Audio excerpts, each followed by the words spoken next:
Bonjour à tous, écoutez, soyez les bienvenus à la Fédération des services. Puisqu'on va prendre 2-3 minutes le temps d'attendre peut-être des personnes qui sont en train de s'acheminer, je vous propose de faire de rapides présentations. Donc voilà, je suis Véronique Revillot, je suis la secrétaire générale de la Fédération des services de la CFDT. J'ai la joie d'être accompagnée autour de la table par mes collègues les secrétaires nationaux, donc, qui sont en charge des différents dossiers politiques de la Fédération. Voilà, vous avez une petite présentation dans les dossiers de presse de leur... Donc bonjour à tous, bienvenue à la Fédération des services. Vous avez dû voir que nous avons de très beaux locaux en fait, pour accueillir les militants venus de toute la France d'un secteur qui est très vaste, 72 conventions collectives. Donc c'est très important. Nous n'avons pas de ministère des services, c'est notre grand deuil. Donc c'est pour ça aussi qu'on est très peu mis en lumière. On a aussi très peu d'initiatives orientées services à cause de cela. C'est un secteur qui est fortement marqué par la prestation de services, on va en parler longuement aujourd'hui, et qui est soumis à des contraintes économiques liées à la prestation de services que vous imaginez bien, avec des contraintes très fortes sur les prix et des conditions de travail fortement dégradées. Alors ici, on a voulu un lieu d'accueil de grande qualité en fait pour des salariés qui en fait vivent généralement la plupart de leur temps dans des conditions compliquées, des salles de pause vraiment très dégradées, des locaux techniques même parfois assez sordides. Et du coup, on s'est dit qu'il leur fallait un petit peu de dignité au moins pour se rassembler et que c'était très important qu'on mette un point d'honneur à les accueillir convenablement. C'est un événement original, en tout cas, parce que c'est un événement autour d'un non-événement, puisqu'il ne s'est quasiment rien passé au niveau de la reconnaissance des travailleurs essentiels. Donc vous allez me dire, c'est un peu comme le joyeux non-anniversaire. Pour le coup, en fait, on fête les 5 ans d'une absence de reconnaissance quasi totale de salariés qu'on appelle volontairement des salariés essentiels et pas des salariés de la seconde ligne. Ça c'est très important, c'est monter du terrain très rapidement. L'appellation de salariés de la seconde ligne, ça faisait penser à des salariés de seconde zone. Donc c'est un vocabulaire qui a été vraiment rejeté par les salariés du terrain, et donc on y tient beaucoup. Vous allez échanger en direct avec eux, je vais essayer de ne pas être trop longue, mais je tiens vraiment dans un premier temps à remercier ceux qui sont venus témoigner. Je les remercie parce que pour toutes les contraintes précitées, c'est très difficile de s'exposer. Dans de nombreuses mobilisations, quand on a eu besoin des témoignages des salariés essentiels, ils ne voulaient pas témoigner. Et j'ai envie de dire, elles ne voulaient pas témoigner également parce que ce sont des entreprises qui sont rachetées, il y a des transferts de contrats et ils sont très craintifs de voir leur nom dans la presse. Donc d'ailleurs, je pense qu'il y a certains d'entre eux qui souhaitent qu'il y ait uniquement leur prénom qui soient cités sans forcément mettre leur nom ou des initiales, ils vous le diront. En tout cas, ils viennent témoigner aujourd'hui de manière très fière aussi, en tout cas c'est ce que j'ai ressenti tout à l'heure en échangeant avec eux. Peu osent témoigner, c'est de la pudeur, c'est peu d'habitude aussi d'être questionnés, c'est très rare qu'on leur donne la parole. Bonjour. Ils sont aussi parfois résignés à des situations vraiment difficiles. Et du coup, je vous propose rapidement qu'on fasse un petit coup d'œil dans le rétroviseur pour savoir ce qui s'est passé, des grandes dates, des petits points marquants, depuis 2020. Donc 17 mars 2020, on est au début du confinement. Toute la France est à l'arrêt. Toute, non. Non. Outre la première ligne qui se bat dans les hôpitaux et qui ont bénéficié de la reconnaissance du Ségur de la santé, et les travailleurs essentiels des services poursuivent leurs activités professionnelles au péril de leur vie, de leur santé et de celle de leur famille dans une France qui est à l'arrêt. Alors ils ont 2 caractéristiques. La première, c'est la continuité de service, et la deuxième, c'est l'interaction qu'ils ont eue avec leurs collègues ou avec du public. Pendant que la France est à l'arrêt, ils sont garants, et on leur doit, notre santé, notre sécurité physique et sanitaire, la sécurité des biens et des locaux, et la sécurité des personnes, bien sûr. Dès les premiers jours, la CFDT a déployé une foire aux questions juridiques pour les accompagner, un plan de continuité de service. Les délégués syndicaux, qui sont nombreux à être présents ici, ont continué à maintenir le lien précieux et exercer cette forme de solidarité. Les secrétaires nationaux qui sont ici ont travaillé sur des plans de continuité de l'activité économique qui ont été discutés avec les ministères, avec les organisations patronales. Plus que jamais, le dialogue social a été utile. Plus que jamais. Pour répondre à des questions simples, comment j'effectue mes trajets, vous vous souvenez, les fameuses attestations, quelles sont les conditions d'hygiène, quels sont les gestes, quels sont les équipements de protection individuelle. Vous verrez comment, on l'a déjà dit souvent, mais comment on fait pour entretenir des locaux hospitaliers sans gants ni masques. Et puis aussi répondre aux incivilités. En mai 2020, la même équipe a travaillé aussi sur les reprises d'activité. Et puis, en novembre 2020, la ministre Elisabeth Borne a commandé un rapport à mesdames Ayrel et Moreau-Flanfan pour définir quel était ce secteur des travailleurs de la seconde ligne et effectuer un diagnostic. La ministre porte alors une volonté très forte de mettre la reconnaissance des travailleurs essentiels au cœur des préoccupations de ce gouvernement. Mais comment le faire quand les marges de celles-ci sont des marges de prestataires de services? Alors on définit assez rapidement quels sont les secteurs concernés, et pour ce qui concerne la fédération, il s'agit de la propreté, du médico-technique, de la prévention-sécurité, du service à la personne et de la grande distribution. Pendant ce temps-là, 9 entreprises sur 10 vont bénéficier de l'activité partielle, mais pendant ce temps-là, les entreprises performent, certaines entreprises performent, notamment en facturant des prestations exceptionnelles de désinfection ou de gestion du flux des clients ou des passes sanitaires. Les salariés, eux, ils étaient au rendez-vous parce qu'ils savaient que leurs travaux étaient essentiels et qu'ils en sont fiers. Et de nombreuses promesses sont alors données, des promesses qui ne seront pas tenues. Je pense en particulier aux conférences de consensus diverses et variées, aux manifestations publiques qui ne seront pas suivies des faits. En février 2021, la fédération se mobilise avec la première marche des essentiels et l'apparition d'une tribune dans le journal du dimanche. Cette première marche, on pensait qu'il y aurait à peine une centaine de participants. Nous étions 1500, uniquement de la CFDT. Et le 8 mars 2021, on a fait une autre mobilisation devant le Panthéon, aux essentiels La Nation reconnaissante, avec 2000 participants. Un petit coup de projecteur a été donné au JO de Tokyo, avec pour la première fois dans l'histoire le défilé des travailleurs essentiels. Et c'est de là qu'on a capté ce nom et qu'il est resté. Et depuis 5 ans, très peu d'avancées.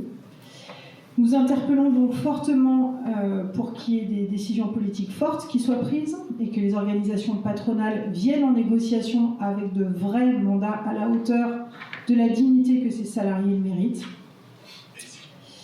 Et du coup, sans plus attendre, je vais appeler mes collègues de la propreté pour qu'ils viennent nous raconter leur parcours.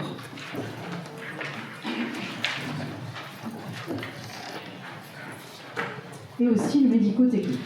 Alors le médico-technique, malheureusement, notre militant a été retenu par des obligations professionnelles. Donc c'est mon collègue Lawari Lebecker qui va pouvoir raconter un petit peu ce qui s'est passé. Donc 3 séquences, avec à chaque fois des secteurs professionnels différents. Vous aurez d'abord la propreté et le médico-technique, sur une vingtaine de minutes. Après, vous aurez la prévention-sécurité avec le service à la personne. Et enfin, la grande distribution avec la restauration collective. Et ensuite, bien sûr, vous aurez un temps où vous pourrez poser toutes les questions que vous souhaitez.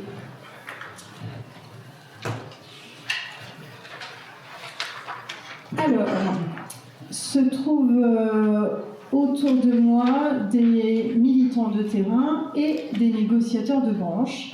Donc à la fois des personnes qui écoutent au quotidien les interventions des salariés et qui vont pouvoir nous dire ce qu'il en est. Voilà. Donc peut-être que je vais d'abord me tourner vers Ibtissem. Ibtissem qui travaille dans le secteur hospitalier. Ibtissem, du coup, quel est ton métier ? Alors moi je suis responsable de site à l'hôpital Beaujon, dans le 92 à Clichy. À l'époque du Covid, j'étais gouvernante dans l'hôpital, en fait, ce qui est l'équivalent du chef d'équipe en fait. On était vraiment sur le terrain quotidien. D'accord, merci. Et du coup, qu'est-ce qui s'est passé très concrètement pour les salariés? Alors pour les salariés, donc, comme pour tous les Français, on a tous été touchés par le Covid. Hein. C'était une crise, comme on a pu l'appeler. Donc les salariés, comme tous les Français, ont vécu cette époque comme une crise, aussi bien au niveau de leur travail que dans leur vie personnelle. Donc au travail, c'est vrai que ça a été un tournant pour notre secteur, parce qu'en tant que professionnel du nettoyage, on était très peu connus du grand public et très peu reconnus en fait. Donc nous sommes passés du statut de personne invisible à celui de première ligne et donc de travailleurs essentiels. On peut dire que les personnes se sont rendues compte que nous étions essentiels à la lutte contre la pandémie. Au quotidien, ça a été plus compliqué. Comme vous l'avez dit juste avant, pas de gants, pas de masques. En fait, comme les Français, les travailleurs, ils ont vécu cette période de doute. On ne savait pas où se positionner par rapport au Covid. Est-ce que c'était grave, pas grave, dangereux, pas dangereux?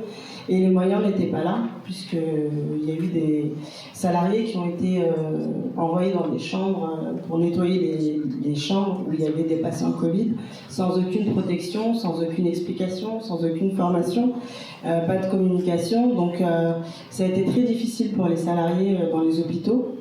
Et pas que, puisqu'il y a aussi des salariés on n'est pas que dans les hôpitaux, on est partout. Dès qu'on a un établissement, des bureaux, des locaux, nos salariés nettoient. Donc dans les transports, c'était pareil. Il a bien fallu que des personnes nettoient, c'était pareil, sans protection, sans information, sans formation. Donc c'est sûr que ça a été très compliqué. On a aussi dû faire face, par exemple dans les hôpitaux et dans les transports, à des augmentations de fréquences. Sauf que vous vous doutez bien que c'était pas forcément évident de recruter du personnel pour faire du nettoyage pendant le Covid, puisque les personnes avaient un petit peu peur et c'était pas le moment où les gens se bousculaient aux portes pour faire du nettoyage. Donc la charge de travail, elle a été redistribuée aux personnes qui étaient déjà sur place. Donc des conditions de travail encore plus compliquées pour les personnes déjà présentes. Sachant qu'on a dans la profession une population qui est assez vieillissante et qui elle-même était considérée comme personne à risque. Donc on a eu des personnes qui, au péril de leur vie, puisque des militants sont décédés, ont eu des complications. Certains ont eu des complications qu'ils ont encore à l'heure actuelle. Il y en a qui ont encore du mal à respirer, il y en a qui ont... Enfin, ça a été très compliqué pour nos salariés.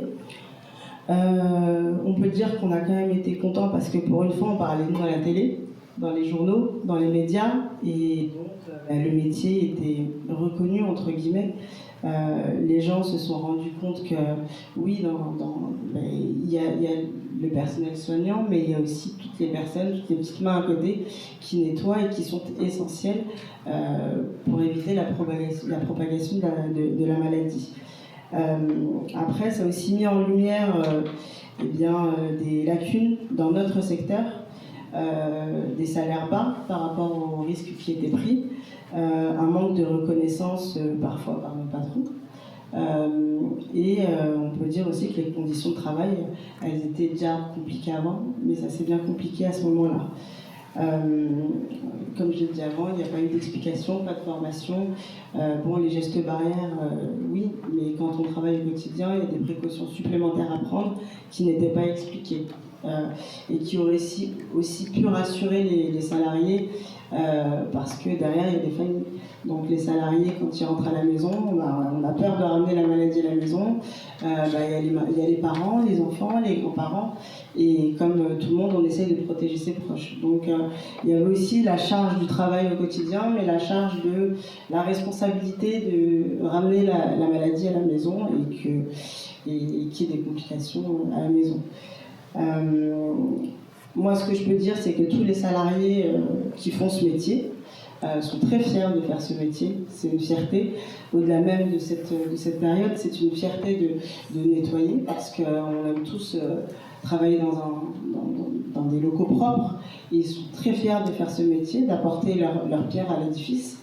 que ce soit dans les écoles, dans les transports, on est partout en fait, dans les hôpitaux. Et je peux surtout dire qu'ils étaient très fiers d'avoir contribué à aider à sauver les Français et à faire en sorte que des Français soient en sécurité. Donc vraiment, je peux dire que voilà, nous, ça a été très compliqué, mais en même temps, ça a été des conditions de travail très difficiles, mais en même temps, il y a eu une fierté d'être reconnu et d'être écouté, parce que pour une fois, on était écouté un petit peu. Merci beaucoup, Ibtissem. Je vais me tourner vers Leïla.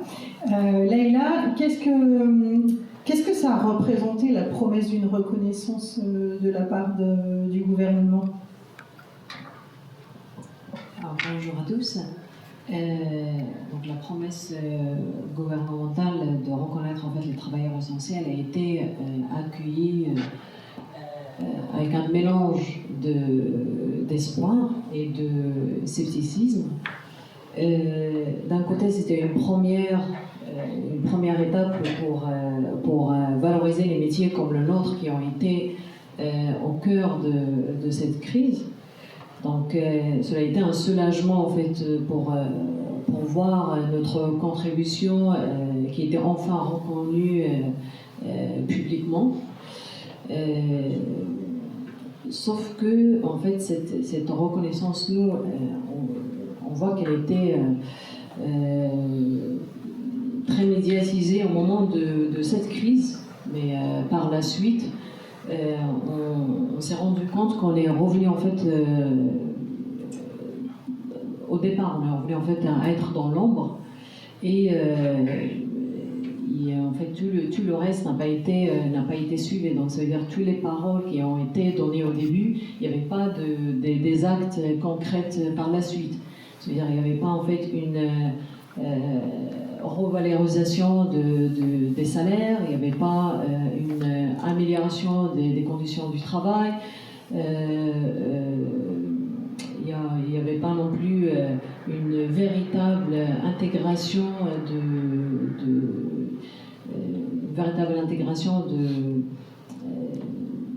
de notre profession en fait dans tout ce qui est en fait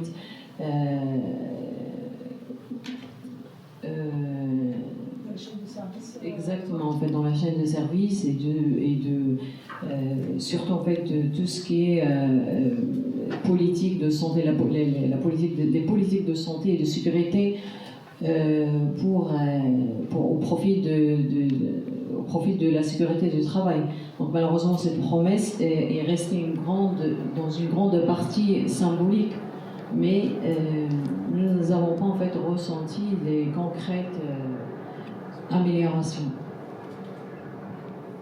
Merci beaucoup. J'ai encore une toute petite question pour toi. Je sais que tu fais aussi des permanences et que tu reçois quand même beaucoup de gens. Tu es à leur écoute au quotidien.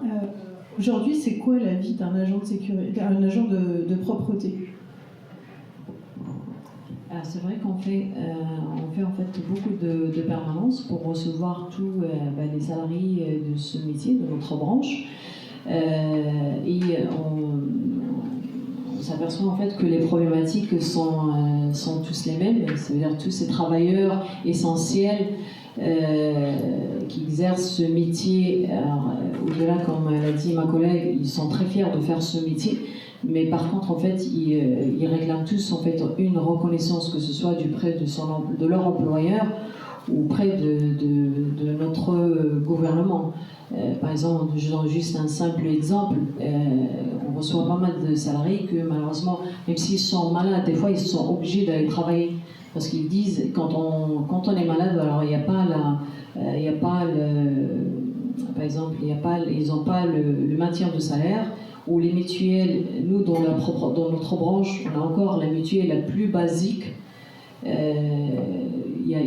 n'a pas en fait un pack familial, donc ça veut dire une famille, enfin si on n'a que le père qui travaille, s'il a envie d'affilier ses enfants et sa femme, il paye en fait la totalité de la part. Donc donc en fait, ces permanences, ils nous donnent, enfin, c'est une occasion pour nous de s'approcher beaucoup à ces travailleurs, c'est-à-dire on partage avec eux leurs problématiques au niveau professionnel, mais aussi on fait une sorte de lien social avec eux. Donc c'est une popularité en fait qui n'ont pas, qui savent pas lire, qui savent pas écrire. Donc ils viennent nous voir pour tout type de problématiques qu'ils rencontrent dans leur vie. Merci beaucoup, Mamed, ça va être ton tour. Mamed, vous avez remarqué, il a quand même quelques années de route dans le syndicalisme. Comment toi tu vois ces 5 années et comment tu vois cette absence de reconnaissance avec le regard que tu as et sur la branche et sur l'écoute des salariés? Oui, en fait, cette crise de Covid, s'il a un mérite à citer, c'est celui de mettre les nettoyeurs devant la scène. Franchement, de les sortir de l'ombre. Ça, c'est le seul mérite qu'on peut dire, parce qu'on a très vite déchanté malgré toutes les promesses des gouvernements. On n'a rien. Même la prime Covid qu'ont eu les soignants, parce qu'on était, les nettoyeurs, on était à côté des soignants, on rentrait dans les chambres de malades, ils nettoyaient. Mais ils n'ont eu aucune compensation. Rien. Il fallait se battre pour avoir une prime de 150 €, c'est quelques hôpitaux, vraiment, c'était sur le dos de la nuit. Malheureusement, on a déchanté, on est revenu, on était oublié, juste peu de temps après, la crise est finie, ça y est, c'est fini, on est revenu aussi invisible. On est invisible encore, et il faut se battre tout le temps.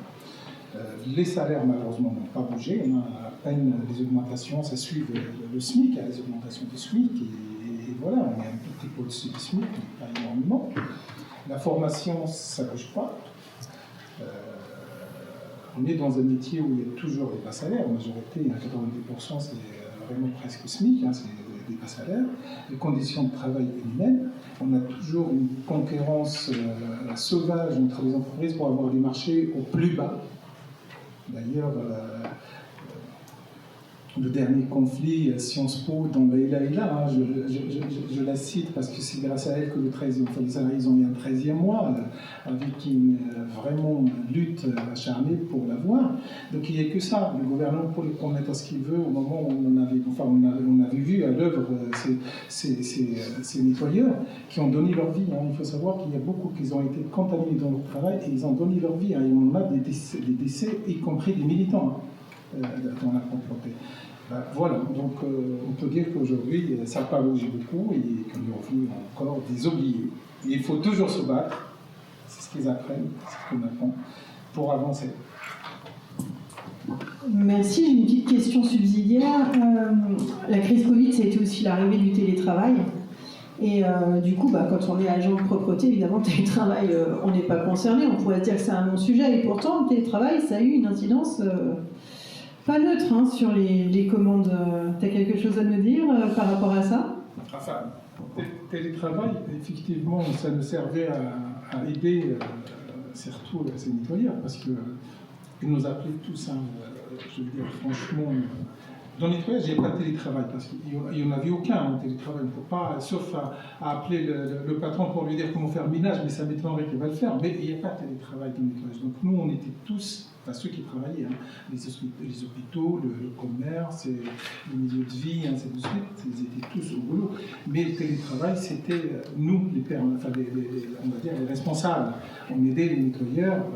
On organisé au syndicat, on a appris ce télétravail au syndicat pour faire une réunion et pour continuer la vie syndicale, les réunions d'instance et ainsi de suite. Ça a fait baisser les commandes quand même. Ah oui. Non, mais ça n'a pas baissé dans ceux qui travaillaient, mais après, effectivement, ça a une incidence aujourd'hui, y compris maintenant. C'est qu'il y a la surface à nettoyer beaucoup moindre de ce fait de télétravail. Donc les entreprises clientes demandent toujours de baisser les prix pour récompenser cette absence de quelques-uns. Voilà. Si aujourd'hui ça a baissé beaucoup les prix, surtout sur les assurances, les banques et ainsi de suite, oui, on y est. Donc si j'essaie de synthétiser, moins de surface, moins de candidats, et toujours pas tellement plus de salaire avec une inflation qui s'est qui s'est envolé.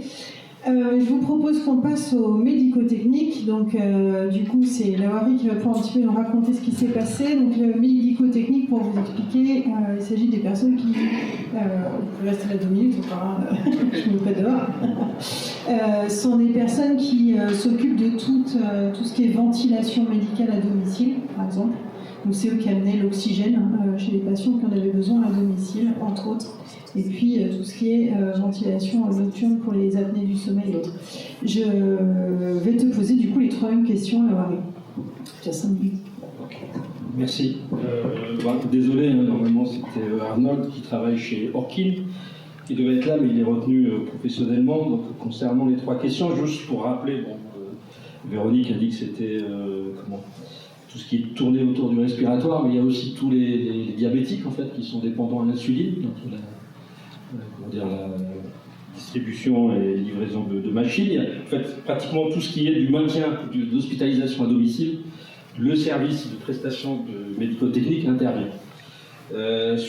Par rapport au Covid, donc j'allais dire c'est pratiquement la même chose que ce qu'ont dit mes collègues de la propreté, c'est qu'au début effectivement il n'y avait pas d'outils de protection, alors qu'il fallait effectivement livrer, donc il y avait le problème des transports, c'est-à-dire le véhicule, et aller chez les gens. Je ne reviendrai pas sur la peur des salariés de ramener la maladie, la maladie à la maison, une augmentation de l'activité, parce que comme les hôpitaux étaient plutôt réservés aux gens qui avaient le Covid, donc il n'y avait pas d'hospitalisation, et donc même pour les urgences, un certain nombre de personnes étaient restées chez elles. Donc un surcoût de l'activité, surtout que ces salariés intervenaient, donc bien sûr à domicile, mais on oublie quand même, parce qu'ils interviennent aussi dans les centres hospitaliers, et ils interviennent aussi, un secteur, j'allais dire, qui était concerné, aussi les EHPAD. Et vous vous souvenez le nombre de personnes qui étaient décédées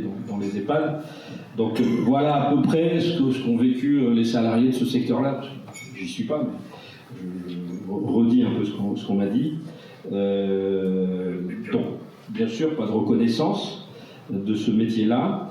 Et je vous dirai peut-être par la suite sur les salaires, mais une vraie difficulté, parce que peut-être que les agents de propreté, les agents de prévention sécurité ou les salariés du commerce, on les voit.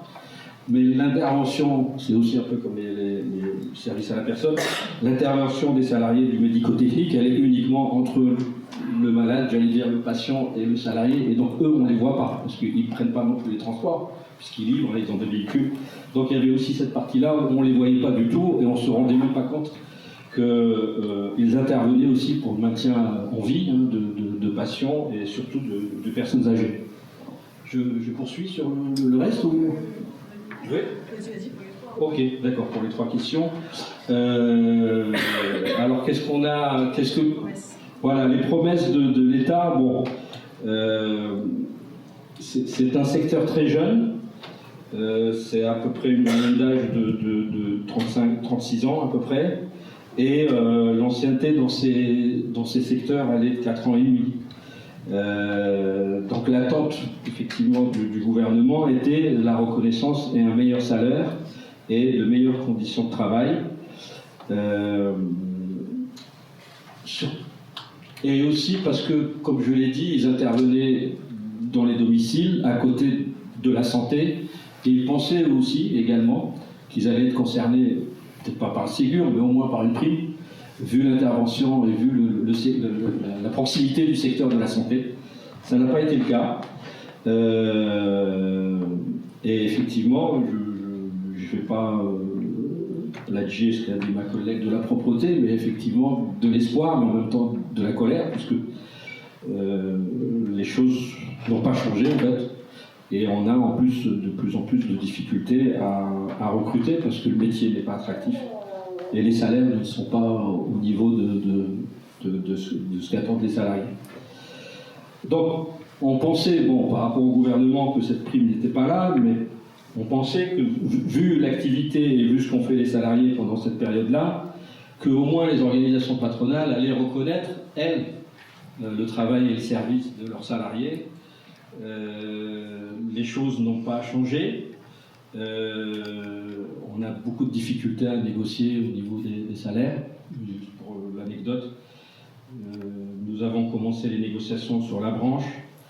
Alors juste pour rappeler, c'est à peu près, il y a 40% de salariés qui travaillent dans les TPE, c'est-à-dire dans les entreprises de moins de 10, où il n'y a pas forcément de dialogue social au sein de l'entreprise, il n'y a pas de représentant du personnel, il n'y a pas de CSE, donc c'est très compliqué de discuter au niveau de l'entreprise.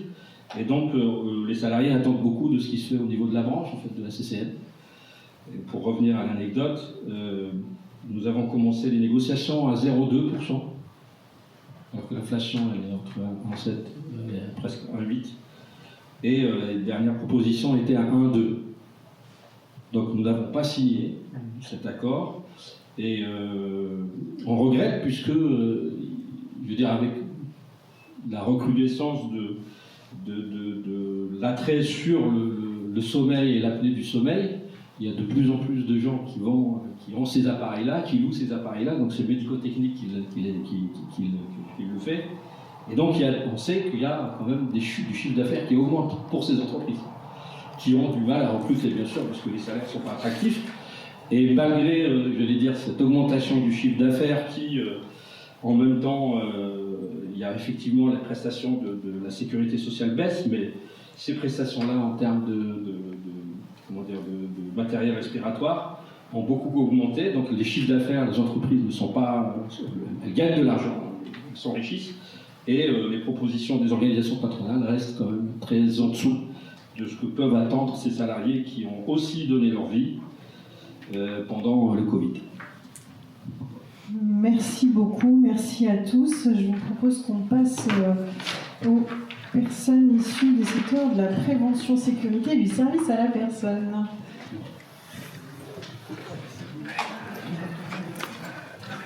Alors là, il y a un petit effet un peu drôle, c'est la sociologie. Vous allez voir que je vais avoir un côté très féminin et un côté très masculin, qui sont un peu le reflet du métier.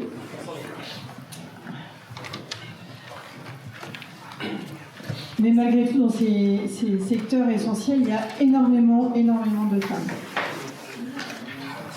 Ça les ouvre, ça les ouvre. Alors, je vais me permettre une petite remarque. Parmi nos collègues de la prévention sécurité, ils ont vraiment insisté aussi sur la confidentialité de leurs noms, qui sont liés en fait au fait que ce sont des entreprises qui sont souvent rachetées par d'autres entreprises. Et la première chose que les racheteurs font, c'est chercher leur nom sur Internet. Donc du coup, si on peut mettre juste les prénoms. En plus, il y en a deux qui s'appellent Ahmed, comme ça sème le trouble. On ne saura pas qui a témoigné. Mais voilà, j'en profite donc pour les accueillir. Donc je vais commencer par la prévention sécurité du coup, et du coup vous poser la question du coup de savoir en quoi ça consistait exactement d'être agent de sécurité pendant que la France était à l'arrêt. Et du coup je vais quand même pouvoir poser cette question-là peut-être au collègue qui est le plus au bout de la table pour l'instant, à Mohan, et puis on va voir ce qu'il me dit. Être agent de sécurité quand la France est à l'arrêt, nous on assure la sécurité des Français. Voilà, on était en premier lead. On a travaillé parce qu'on a aimé notre métier, c'est pour ça qu'on est au premier rang. Voilà, on a défendu jusqu'à maintenant. Voilà. Merci beaucoup. Ça va être quand même bizarre d'être dans un pays où tout était arrêté. Et est-ce que vous sentiez quand même qu'il y avait une hostilité? Est-ce que les sites étaient particulièrement surveillés? Oui, mais nous, on n'a pas le choix parce qu'on est obligé de continuer notre travail, d'assurer la sécurité des personnes des autres aussi. Alors, nous, on ne réfléchit pas à l'époque au salaire ou on cherche à faire la sécurité de notre travail. Parce qu'on dit qu'on soit en danger, il ne faut pas l'éviter. On est en face, on est obligé de le faire. En fait, si je peux rajouter un truc, en fait, nous, ils nous ont toujours dit qu'on est les premiers aux la scène. Mais en fait, on a été toujours là quand ils avaient besoin de nous. Et ça continue, mais on n'a eu aucune reconnaissance ni de l'employeur, ni du gouvernement. On a été toujours là pour eux, on a toujours travaillé, on a géré les files d'attente qui étaient énormes parce qu'en fait, à la période de Covid, en fait, ils rentraient par un nombre de personnes et en fait, les conditions de travail, ils ont doublé et même triplé. En fait, même si je vous parle un peu de métier, en fait, on a les agents de sûreté et en fait, on restait debout 12 heures à gérer les files d'attente.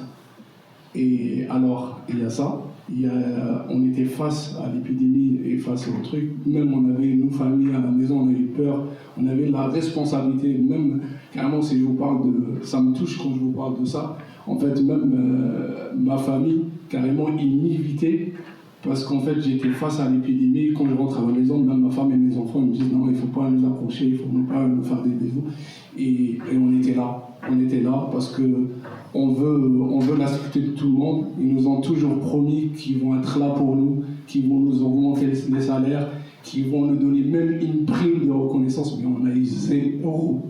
Même une prime de, je sais pas, symbolique, on n'a eu rien. Pourtant, franchement, ils nous ont toujours dit que sans vous, il n'y a rien qui marche. Mais voilà. Et la preuve que jusqu'à aujourd'hui, nos salaires, ils sont... alors là, il n'y a rien qui était toujours aussi, quoi. Et voilà. Pourtant, en plus, sur les métiers de la prévention sécurité, maintenant, il y a une formation qui est obligatoire pour obtenir la carte professionnelle. Vous devez avoir un comportement exemplaire, sinon vous perdez la carte professionnelle. Il y a des attentes qui sont importantes. Vous devez avoir un comportement de citoyen exemplaire aussi. Du coup, quel effet ça a fait cette promesse à ce moment-là? Comment ça a été vécu?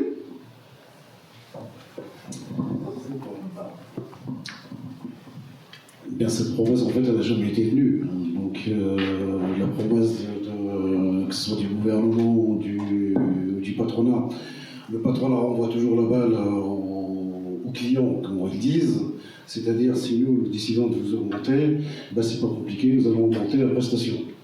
Si on augmente la prestation, le client fait une appel d'offres, on perd le contrat, donc on revient au point zéro.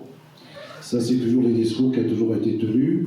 Maintenant, concernant, moi je reprends ce qu'a dit mon collègue, c'est vrai qu'il y a des choses qui l'ont marqué pendant le Covid, c'est quand on rentrait à la maison, on passait 12 heures de boulot, plus 2 heures de trajet, d'1 heure aller, au retour, ça fait 14 heures.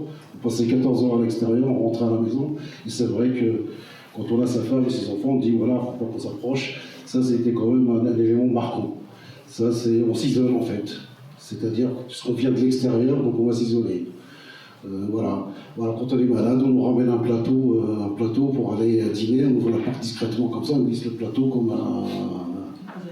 Voilà, tout à fait, c'est un peu ça. Voilà, il y a des choses marquantes. Après, c'est vrai qu'il faut avoir du recul en fait pour voir ça. Sur le moment, peut-être qu'on ne réfléchit pas en fait. Cette période-là, vécue, on ne la sent pas. Il faut avoir un recul. Maintenant, concernant mon collègue parlait de primes, c'est vrai que voilà, il y a eu des primes, peut-être à d'autres sociétés, etc. Il y a eu des primes, c'est vraiment des primes symboliques. Quand je vous dis des primes symboliques, ça va aller. On va dire, on vous donne 80 €, 100 €, voilà, c'est une prime. De l'autre côté aussi, il y a aussi la part de ceux qui sollicitent la prestation de sécurité. Alors, ils exigent beaucoup de nous, en fait, comme vous le disiez à l'instant, c'est que, voilà, nous, il faut une carte pro blanc comme neige, c'est-à-dire, pour avoir une carte pro, ça relève d'un miracle pour avoir une carte professionnelle. Tout est passé au peigne fin. C'est-à-dire que, je ne sais pas, si vous n'avez pas payé de pension alimentaire, on vous refuse la carte. Si vous êtes passé en garde à vue, même si vous êtes sorti d'une garde à vue, vous n'avez rien à vous reprocher, on vous refuse la carte pro. Et une fois que vous avez obtenu le César qui vous permet de travailler, vous avez aussi un recyclage qu'on appelle un recyclage dans la sécurité incendie, qui nécessite un recyclage tous les 3 ans. Vous avez un recyclage de secourisme qui nécessite tous les 2 ans un recyclage. Vous êtes maintenu à jour tout le temps, c'est-à-dire tout le temps on vous sollicite pour des formations continues. Donc c'est pas... moi, la seule chose que ce soit ce gouvernement, que ce soit un gouvernement précédent, etc. et tout, ce métier-là, il n'a jamais été valorisé en fait. Il n'a jamais été valorisé. Moi, quand je pense, moi, je suis un ancien dans la sécurité. J'ai commencé en 82 la sécurité, donc c'est pas aujourd'hui. Vous avez des collègues, moi je ne sais pas, peut-être qu'on ne sauve pas des vies tous les jours, mais ça arrive parfois, on sauve des vies, on intervient sur le secourisme, on sauve des vies. Suite à des massages cardiaques, parfois les pompiers, quand ils arrivent sur place, ils disent bravo, vous avez fait le boulot. C'est-à-dire que les pompiers, ils ont juste à faire un transport sanitaire, par exemple. Voilà. Et la reconnaissance, aujourd'hui, elle n'y est pas dans ce métier-là. Si vous regardez, je ne sais pas, pour certains d'entre vous, je ne sais pas, qui regardent, les médias aussi, ils ont une part de responsabilité là-dessus. Hein.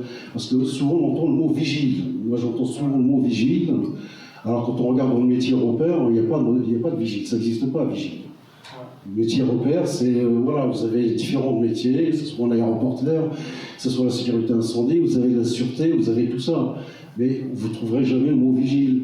Et le mot vigile, c'était un mot barbare qui était mis dans les années 80, où la sécurité n'était pas encadrée. Donc il n'y avait pas d'encadrement, il n'y avait quasiment pas de diplôme, les sociétés poussaient comme des champignons, un petit peu par-ci, un petit peu par-là. Aujourd'hui, la sécurité est très encadrée. Aujourd'hui, la sécurité, c'est pas n'importe qui peut faire la sécurité en fait. Merci beaucoup. En tout cas, merci d'avoir été là aussi pour assurer notre sécurité à tous. Je vous propose aussi qu'on pose la question à nos collègues du service à la personne. Alors, le service à la personne, c'est s'occuper des très petits comme des très âgés, c'est accompagner le handicap, c'est de très nombreux métiers. Et du coup, on a avec nous 3 représentantes qui bénéficient toutes d'une expérience différente, aussi en négociation de branche et puis aussi sur le terrain. Alors peut-être que je vais demander à Sylvie comment ça s'est passé il y a 5 ans, ce que c'était que d'être salarié du service à la personne, et toi en tant que délégué à l'époque, qu'est-ce que tu as pu observer ? Merci. Comme Véronique vient de le rappeler, dans le secteur, donc c'est donc des personnes qui font de la garde d'enfants, enfin, notamment des personnes qui font de la garde d'enfants et qui s'occupent aussi des personnes soit un petit peu plus âgées ou en situation de handicap. Donc effectivement, à cette période-là, les salariés de notre secteur ont été amenés à travailler justement pour pouvoir garder les enfants des médecins, des infirmiers, des aides-soignants, enfin de tout le personnel du coup médical qui était réquisitionné. Et ça a été très compliqué. Il a aussi fallu, de par la continuité de service, de continuer de s'occuper des personnes âgées qui étaient restées chez elles. Ça a été compliqué parce que du coup, nous n'avions pas les moyens. Par exemple, les masques, le peu de masques que nous avions, enfin déjà au début, on en avait très peu. Et le peu que nous avions a quelquefois été réquisitionné justement pour le personnel médical. Donc ça, c'était très très compliqué. Il a fallu se faire vacciner. Certains ne le voulaient pas. Donc du coup, ils se retrouvaient un petit peu mis au pied du mur, quoi. Et c'était très compliqué,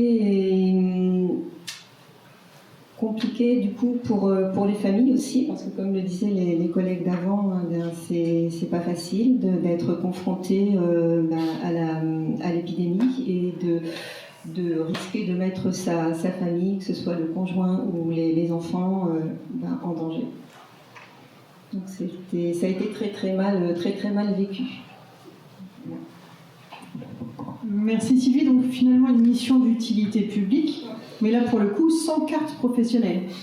Donc du coup on était aussi sur la frontière entre nous ne sommes pas personnel soignant, donc nous n'avons pas accès aux EPI, nous ne sommes pas personnel soignant, donc nous avions des difficultés à organiser le fait que vous récupériez des masques aussi, parce qu'on n'avait pas de moyens de prouver que quelqu'un faisait du service à la personne. Donc c'était aussi la délicatesse d'organiser tout ça.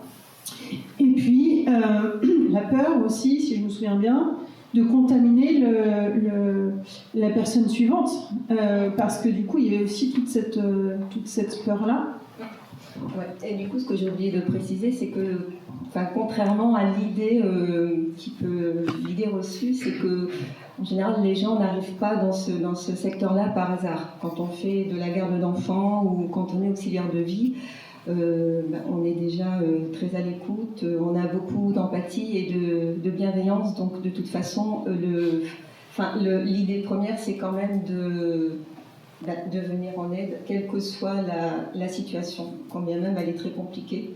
Il y a cette notion-là, et je pense que les employeurs aussi en sont très très conscients, parce qu'ils savent très bien qu'une auxiliaire de vie, même si c'est compliqué pour elle, que ce soit période Covid ou autre, elle ne refusera jamais de laisser une personne âgée toute seule, savoir que la personne, si aucun salarié n'est disponible pour y aller, devra rester couché toute une journée, il ne pourra pas manger. Et donc ça c'est aussi, je pense qu'on joue beaucoup sur cet aspect-là.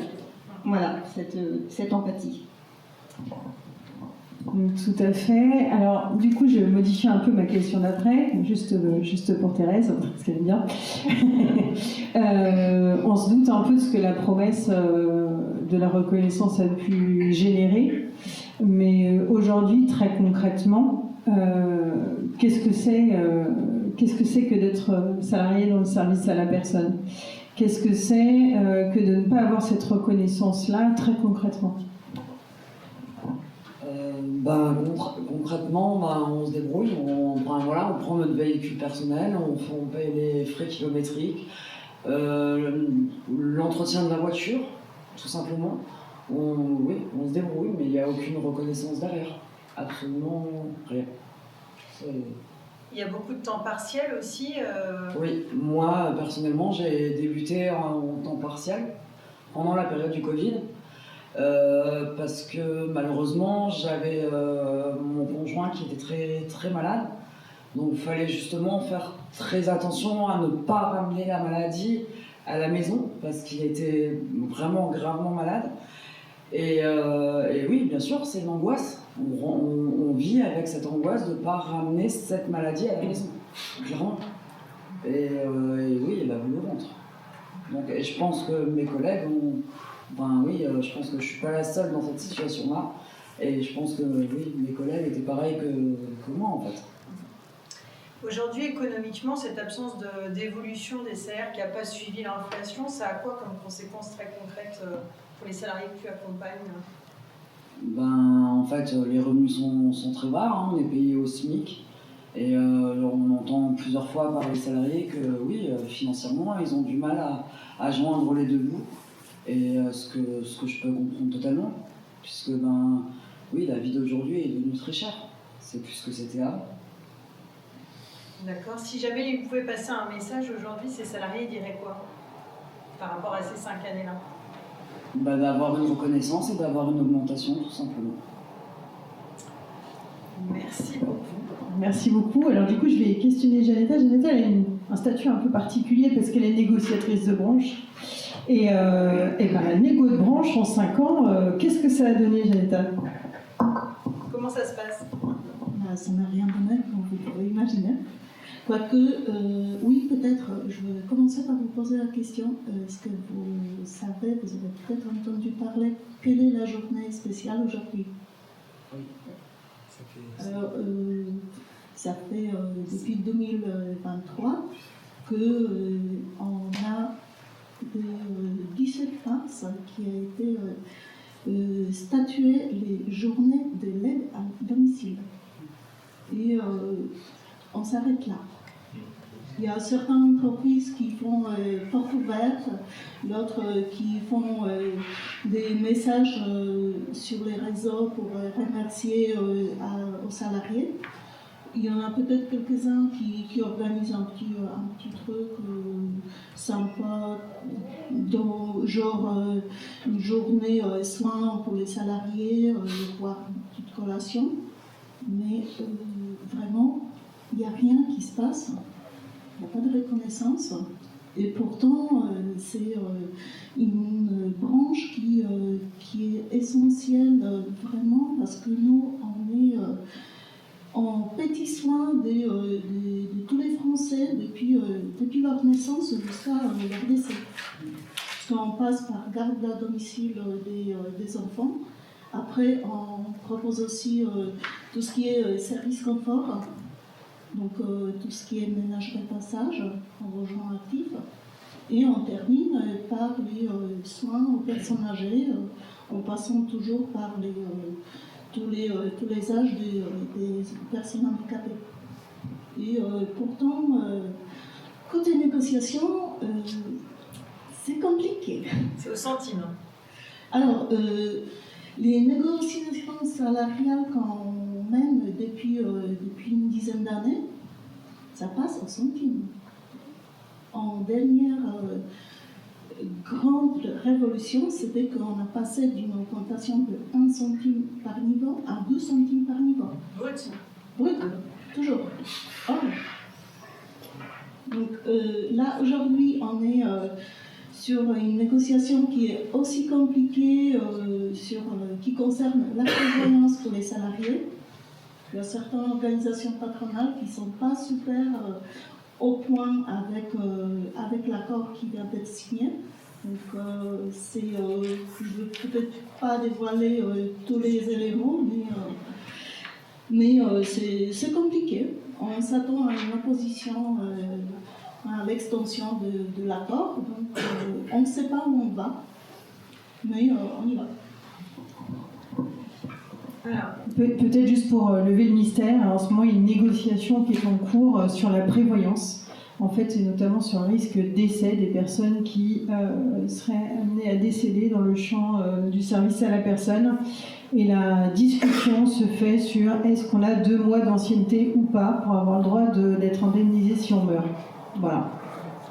Je pense que ça vaut quand même le coup d'être mis dans la balance parce qu'on en est là. Donc, voilà. Mais écoutez, merci beaucoup. J'espère que du coup, on a tous une idée un peu plus claire de vos métiers. Je vous remercie. Je vais faire appel du coup à notre 3e panel de participants. Donc je vais appeler la restauration collective, la grande distribution.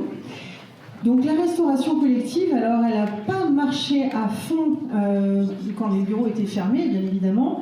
Mais c'est quand même important de se dire qu'ils font partie des travailleurs essentiels, déjà parce qu'ils fournissent les hôpitaux, bien sûr, mais aussi parce qu'un repas sur 2 en France est pris dans la restauration collective.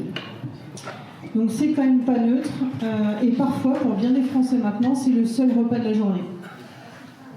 Voilà. Donc du coup, j'en profite et je vais d'abord me tourner vers la restauration collective, avec là aussi un panel assez vaste. Gabriel, tu as travaillé et tu travailles toujours en EHPAD. Et du coup, est-ce que tu peux nous dire très concrètement, ce que c'était que cette drôle de période ? Alors, ce qui a été un peu compliqué, c'est que déjà, on a eu tout de suite une personne qui a été en retrait médical par rapport au Covid. Ensuite, il a fallu isoler les résidents en chambre, plus organiser le portage de repas à domicile qu'on faisait habituellement. Ça a été une vraie gymnastique de trouver comment on faisait.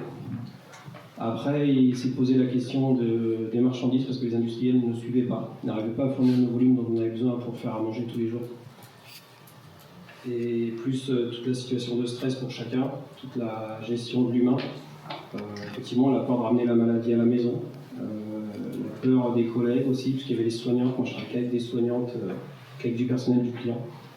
Donc ça a été assez compliqué et toute la pression que l'ARS pouvait nous mettre au quotidien aussi avec toutes leurs normes qui tombaient toutes les 5 minutes dès qu'il y en a un qui se réveillait, et c'était assez compliqué.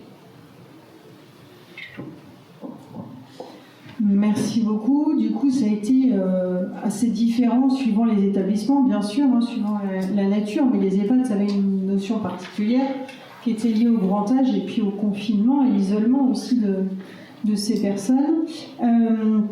Céline, du coup, est-ce que tu peux nous dire comment toi tu l'as vécu ? Parce que du coup, on est sur une situation aussi très différente. Mais aujourd'hui, malgré tout, cette situation, elle fait partie des travailleurs essentiels, car nous devons tous nous nourrir collectivement également. Oui, alors moi je suis dans le secteur entreprise. Mon restaurant a fermé pendant 1 an à peu près. On a été au chômage partiel, donc ça a été très compliqué. On a dû s'improviser professeur d'école, psychologue envers les enfants. On a dû gérer le quotidien. On a été amené à faire des remplacements. Le matin, ils nous appelaient en disant vous allez sur tel restaurant, mais on ne pouvait pas en fait. Il n'y avait pas école, on n'avait pas de mode de garde pour les enfants. C'était très compliqué, donc ils nous mettaient pas mal la pression. On n'avait vraiment pas le choix.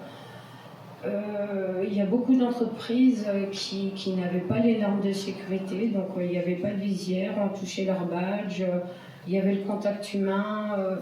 On était vraiment face à cette maladie et il y en a énormément qui ont profité de ce chômage pour partir de la restauration. En fait, ils se sont posé des questions, dire est-ce que je suis fait pour être cuisinier ou pas. Ils se sont orientés vers d'autres branches. Au jour d'aujourd'hui, on est en pénurie d'employés qualifiés. Mais réellement, que ce soit de l'employé, au cadre ou agent de maîtrise, on ne trouve plus. Donc en fait, le personnel est vraiment en surcharge de travail. On n'a pas de reconnaissance. Quand on en demande, on nous répond vous avez les conditions de travail, mais lesquelles? On travaille pour 2 personnes, voire 3 personnes, parce qu'ils n'arrivent plus à embaucher. Ils ne payent pas, c'est pas payé, la restauration. Beaucoup sont en burn-out, ils n'en peuvent plus, ils en souffrent, ils changent complètement de voie, parce que au jour d'aujourd'hui, devant le client, on rigole, mais ils ne savent pas ce qui se passe derrière. Ils ne savent pas, en fait on a un double visage. Ils sont heureux de nous voir, on est heureux de les voir, mais derrière c'est toute autre chose. On subit plus qu'on ne le vit. Merci beaucoup Céline. Alors vous aurez remarqué qu'Alain aussi est assez expérimenté, comme on dit dans notre secteur. Il bénéficie d'une expérience certaine. Et du coup, Alain, quel est ton regard, toi, sur du coup, ce recul de ces 5 années et de ce que ça a eu comme effet sur le personnel? Déjà, juste un chiffre quand même, c'est la restauration collective, c'est quand même 94 000 salariés. Donc c'est pas neutre, et dont à peu près 30 000 qui sont dans le médico-social, ou dans les EHPAD, les hôpitaux, donc c'est quand même énorme, avec 3 grands majors, qui sont Elior, Sodexo et Compass, qui se partagent un marché, avec, il y a souvent, c'est le moins-disant social, pour négocier les marchés avec les donneurs d'ordre. Donc ça a des répercussions évidemment sur les salaires, puisque aujourd'hui à la branche on démarre une grille qui est juste au SMIC, et avec un tassement de la branche qui s'opère depuis déjà presque 10 ans, et on n'arrive pas, on a du mal à récupérer. Bien qu'il y ait quelques avancées sur cette branche, parce que, comme le disait ma collègue, aujourd'hui, ils ont du mal, les employeurs ont du mal notamment à recruter, parce que c'est un métier qui n'est plus, c'est une branche d'activité qui n'est plus du tout attractive, notamment au niveau des salaires, au niveau des conditions de travail, des difficultés, et notamment quand on a eu la crise du Covid, on s'est aperçu que rien n'avait été fait pour protéger nos salariés de cette maladie. C'est-à-dire qu'il y avait la pénurie des masques, il y avait rien, quoi. On travaillait avec rien du tout. Donc il fallait s'adapter. Donc aujourd'hui, on a une branche qui essaye un petit peu d'évoluer. On va dire qu'on a des patrons qui sont un peu moins bêtes que leurs prédécesseurs, et qui cherchent un petit peu à redorer, j'allais dire, cette branche d'activité, mais on est encore loin du compte. Il faut savoir qu'il n'y a pas 10 ans qu'on a le 13e mois dans cette branche, alors que d'autres secteurs d'activité l'ont depuis des décennies. Aujourd'hui, on est en train de le négocier, mais on n'a encore pas d'accord de prévoyance ou sur les frais de santé. C'est-à-dire que c'est chaque entreprise qui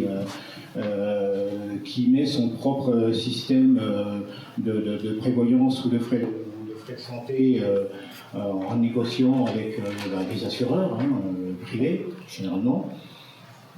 Donc aujourd'hui, on avance un petit peu, mais c'est une branche qui reste très fragile parce que elle est en perdition. Et demain, s'il y a un regroupement des branches, d'ailleurs, qui devrait s'opérer, on pense légitimement que la restauration collective risque d'être associée à une autre branche beaucoup plus importante, genre HCR, donc hôtel, café, restaurant. Aujourd'hui, on en est là, il y a des avancées, mais elles sont très minimes.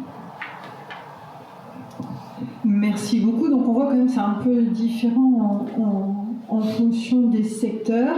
Je vais me tourner maintenant vers la grande distribution qui a assuré une chaîne logistique exceptionnelle pendant le Covid. Là, pour le coup, je me tourne vers Pascal. Pascal, comment c'était cette période-là? Comment ça s'est vécu côté grande distri? Est-ce que c'est un petit peu différent des autres secteurs?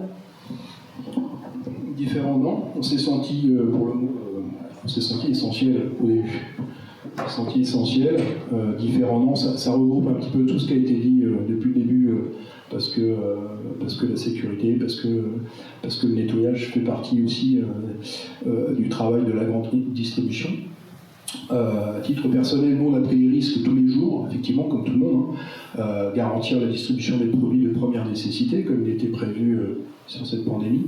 On a fait face à une charge de travail qui était sans précédent, avec des conditions difficiles, et surtout un manque réel de moyens, parce qu'on n'était pas du tout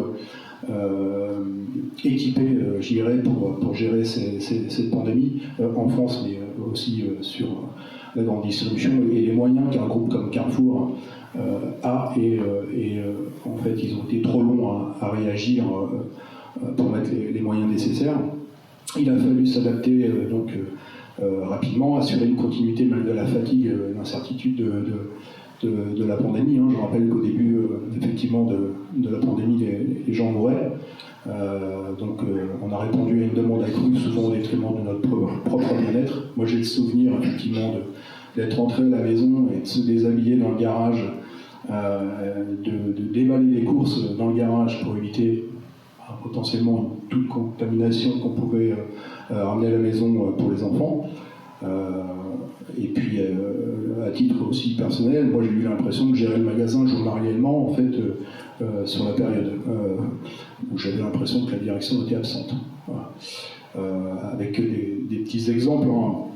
Le contrôle régulier à toute heure au magasin pour vérifier le nombre de salariés sur les allées en situation de travail. Donc on avait des règles qui étaient de 4 personnes par allée pour remplir effectivement les rayons au maximum, vérifier l'application des gestes barrières, s'assurer du bon déroulement de filtrage des clients à l'entrée, qui était fait par la sécurité.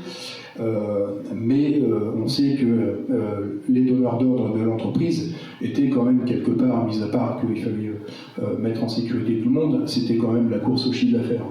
Voilà, mes mots sont peuvent peut-être choquer, mais même dans une situation aussi dramatique que celle-là, Carrefour pensait d'abord en priorité à faire du chiffre d'affaires. Et c'est bien gavé d'ailleurs.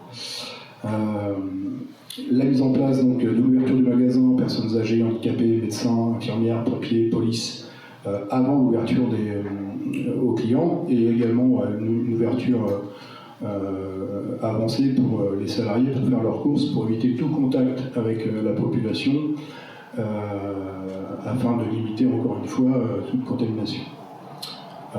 Une autre petite anecdote, une quinzaine de masques au tout début de la pandémie qui avaient été trouvés dans mon magasin, dans un tiroir, dans une armoire, 15 masques, où j'ai eu la responsabilité en fait donnée par la direction de me démerder en fait avec ces masques-là, puisque on était 400 dans le magasin et il y avait 15 masques. Donc je les ai donnés à 15 caissières que j'avais trouvées en larmes quand je passais devant avec les masques. S'il te plaît Pascal, donne-moi-en deux. Non, j'en ai qu'un et j'en ai pas pour tout le monde. Et je ne raconte pas dans quel état on peut être émotionnellement quand il faut faire des choix comme ça. Qu'est-ce que je peux rajouter d'autre? La mise en rayon donc, des produits de grande consommation également qui était restreint ou même complètement annulé l'après-midi et donc qui était fait le matin, encore une fois pour éviter toute contamination au maximum avec la clientèle. Et on avait mis en place des casquettes, je me rappelle, avec du plexi pincé sur la casquette, effectivement pour trouver des solutions pour éviter cette contamination. On s'est fait vite oublier en fait. On s'est vite fait oublier. Là où Carrefour disait avec la fameuse la caisse blablabla caisse, je ne sais pas si vous vous rappelez, ça avait fait dans mon magasin la une de TF1. C'était pour créer du lien social dans cette période et revoir un petit peu le principe des caisses automatiques. C'était plutôt banal, d'ailleurs, que Carrefour disait que c'était peut-être un tournant à ce moment-là. Moi, je le regardais d'un bon œil également, qui permettait donc, le lien social et retrouver des relations humaines pour le personnel et donc les clients qui étaient plutôt isolés. Ça, c'était en apparence. Pour moi, c'était une opération de com, surtout. Voilà, je crois que j'ai résumé. Merci beaucoup Pascal. Pour le coup, je vais me tourner vers Arnaud parce que voilà, on a vécu des situations assez similaires sur pas mal de champs. Par contre, ce qui est spécifique dans la grande distribution, c'est que la situation économique a frappé de plein fouet la grande distribution et des décisions un peu particulières ont été prises dans la grande distribution dont tu as été directement victime dans ton magasin. De quoi s'agit-il depuis 5 ans? Merci. Déjà depuis 5 ans, il ne s'est pas passé grand-chose, à part des conditions de travail qui ont continué à se dégrader, des effectifs qui ont continué à baisser, assumés par Carrefour à hauteur de 15%. Moi, si je prends dans mon magasin, on est plus à hauteur de 30%. Réellement, ce qu'on a touché, c'est effectivement 2 fois la prime Macron, donc une fois 1 000 €, mais une prime donnée à réaction. C'est qu'une fois que les autres enseignes de la grande distribution avaient donné cette prime, que le nôtre a réagi. Et la deuxième année, c'était quelques centaines d'euros. Ensuite, un beau courrier pour nous remercier de notre implication sur le terrain. Pas un mot pour les personnes effectivement dans le magasin qui étaient décédées pendant cette crise. Et aujourd'hui, notre PDG se tourne vers un nouveau modèle qui s'appelle la location-gérance et du coup qui cède ses magasins à des repreneurs, alors qu'on sait très bien pendant la crise Covid, que ce soit au niveau de la santé ou que ce soit au niveau de la souveraineté alimentaire, on avait besoin de ces canaux de distribution. On s'est rendu compte de l'importance que ça avait et aujourd'hui, certains de ces repreneurs sont des repreneurs étrangers. Donc aujourd'hui, on est en train de tricoter toutes les promesses qu'on a fait non seulement aux salariés mais aussi aux Français. Et la perte, en fait, la location-gérance, ça a un réel impact sur les salariés, parce que non seulement on n'a rien obtenu, mais de passer en location-gérance, c'est la destruction de plus de 80% de notre convention collective. C'est une perte de salaire, de rémunération estimée à environ 2 300 € par an. C'est de la perte de qualité de vie au travail qui n'était déjà pas bien folle, c'est de la perte au niveau de l'articulation vie privée vie professionnelle, qui peut aller jusqu'à 2 semaines de congés par an, parce qu'aujourd'hui notre ancienneté ne nous permettait pas d'évoluer au niveau salaire, mais on gagnait des jours de repos. Aujourd'hui, moi par exemple, j'avais 7 semaines de repos, je vais passer à 5 avec le futur repreneur. J'avais 3 jours de carence qui étaient prises à la charge de Carrefour, et qui, si j'avais rien pendant un an, était renouvelé. Aujourd'hui, j'ai passé à 7 jours de carence. On a pu constater, pour échanger avec d'autres magasins, 7 jours de carence, c'est 3 jours de perte de salaire sèche, c'est 4 jours ou 50% pris par les CPRM, et ça fait une perte de salaire de 350 € sur des salaires des gens qui gagnent 1 700 € dans le meilleur des cas. C'est des vendeurs informatiques qui nous disent qu'ils ont perdu 750 € mensuellement. C'est tout ça la location-gérance qui est chez Carrefour, qui est justifiée justement par les mauvais résultats de la grande distribution. Alors que si on regarde magasin par magasin, nous, on nous dit que c'est parce qu'on on fait pas de ROC. On a un ROC à moins 1 500 000 €.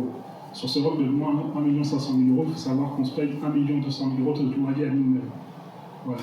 Ça, c'est les vérités, c'est les vrais chiffres. Donc aujourd'hui, c'est vraiment un sentiment d'injustice de la part de tous les salariés de la grande distribution et de Carrefour que je représente aujourd'hui. C'est des salariés en pleurs, c'est des salariés en colère. C'est une direction qui nie tout ça, puisqu'aujourd'hui, encore demain, je suis au tribunal judiciaire d'Évry, parce que ma direction conteste une expertise SSCT qu'on a fait voter lors d'un CSE. Voilà, donc c'est du combat. On n'a rien obtenu, mais on est encore plus dans le combat qu'avant pour essayer de garder nos acquis. C'est même pas pour obtenir des choses supplémentaires aujourd'hui à Carrefour, c'est pour garder. Parce qu'aujourd'hui, on a perdu par rapport à cette crise Covid, alors qu'on était des travailleurs essentiels à ce moment-là, selon les mots de nos précédents. Donc voilà, je pense que j'ai fait à peu près le tour de la location-gérance. Merci beaucoup Arnaud. On va arriver du coup un peu au terme de cette partie des témoignages. Vous allez pouvoir poser des questions. En conclusion, je mettrai deux petites pièces supplémentaires dans le débat pour réfléchir. La première chose, c'est la question des retraites qui s'est invitée depuis les 5 dernières années. Vous comprenez bien que quand on travaille sur ces métiers essentiels, on n'arrive pas tout à fait à 64 ans de la même manière que quand on travaille dans un bureau. Donc cette question, ce sentiment d'injustice, en tout cas des salariés, est exacerbé. Il y a une autre question qui s'est invitée tout à fait récemment suite à Circulaire Retailleau, c'est la question du renouvellement des papiers. Nous sommes, comme vous avez pu l'apercevoir, et comme c'est en réalité une population qui est fortement constituée de personnes qui sont issues de l'immigration. Et il y a des personnes qui travaillent depuis 10, 20 ans qui voient une grosse difficulté dans le renouvellement de leurs papiers, alors qu'ils sont tout à fait dans une situation régulière et qui se retrouvent licenciés. Donc la couche de lasagne supplémentaire est un petit peu difficile à avaler. Sachez que la fédération elle est toujours au rendez-vous de cette demande de reconnaissance, hein, c'est pour ça que c'est vrai que c'est important qu'on prenne le temps d'en reparler. Au mois d'octobre, a priori, nous allons donc sortir un ouvrage qui va être un recueil avec des portraits photos de ces travailleurs essentiels pour qu'on rende les invisibles vraiment visibles. Ce sera assorti de témoignages des travailleurs essentiels et nous aurons des grands témoins, des sociologues, des économistes, des scientifiques, des chercheurs qui vont commenter chacune des thématiques. S'en suivra, donc ce livre va sortir a priori pour l'instant mi-octobre et nous irons apporter des exemplaires de manière... Nous allons aller apporter des exemplaires de manière très officielle à tout un ensemble de décideurs pour que ce soit le livre dont ils vont devenir le héros, soit celui qu'ils laisseront sur l'étagère et dont ils assumeront le destin. Voilà, mais écoutez, je souhaite remercier déjà tous ceux qui ont témoigné et puis eh bien, c'est à vous pour les questions. Fabrice Ledieu, syndicaliste Medo CFDT Magazine, qu'est-ce qui reste comme voie de passage et de pression pour arriver enfin à vos fins? Quelle méthode, quels moyens n'ont pas encore été utilisés, quel levier peut être encore actionné? Alors, je vais peut-être répondre du coup pour l'ensemble, mais après il y aura peut-être des questions plus spécifiques. Dans les leviers, pour le coup, il y a eu une vraie volonté gouvernementale en 2021. On peut leur reprocher bien d'autres choses, mais là-dessus, il y avait vraiment de l'effort. Ils ont convié régulièrement toutes les branches et ils ont émis des promesses. Il n'y avait pas de raison non plus que le gouvernement ne croit pas ce qui leur a été annoncé. Ils n'ont pas demandé beaucoup de garanties, mais depuis, on a changé peut-être 7 fois de Premier ministre.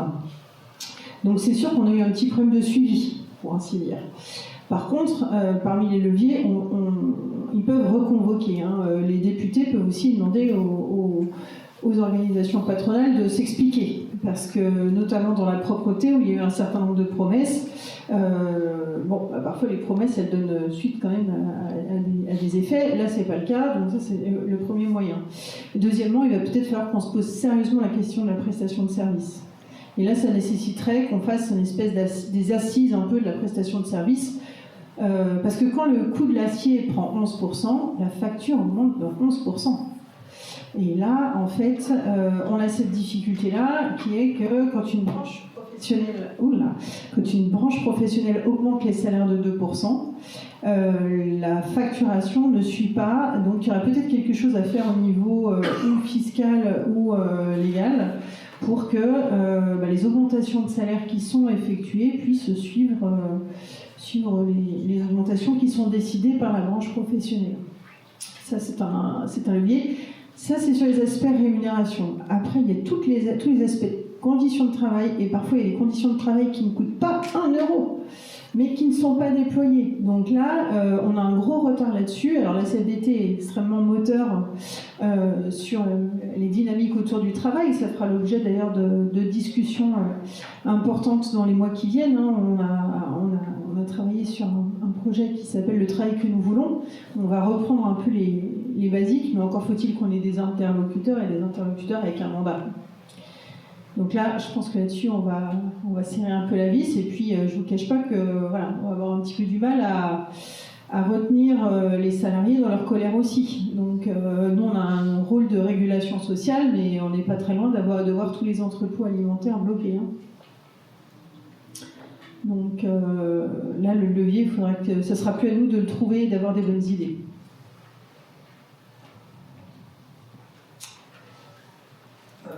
Ça recoupe un peu, mais quand on demande aux employeurs justement ce qui s'est passé ou ce qui s'est pas passé, souvent ils mettent en avant le fait que dans les services en particulier, c'est des secteurs à faible rentabilité avec très peu de marge. Donc en gros, dans la grande distribution, c'est les choses, dans la propreté c'est pareil, dans la sécurité c'est pareil. Donc en fait, sur quel levier, vous l'avez un peu évoqué, mais comment on fait dans des secteurs où on sait que il y a le manque de ce levier-là pour avancer? Et est-ce que vous avez l'impression, par exemple, dans la grande distribution, qu'en fait, il y a aussi une question du partage de la valeur qui se pose? Vous avez dit, ils ont fait plein de bénéfices, etc. On n'arrête pas d'entendre que la grande distribution, c'est la cata en ce moment. Donc, est-ce que vous avez l'impression que ce discours-là, il cache en fait une difficulté de partage de la valeur je sais pas, le salaire d'Alexandre Bompard, par exemple. Non, mais voilà, c'est une question que je pose. Vous avez l'impression qu'il y a aussi un enjeu à ce niveau-là, au-delà de la question des marges ou des modèles en transition, quoi.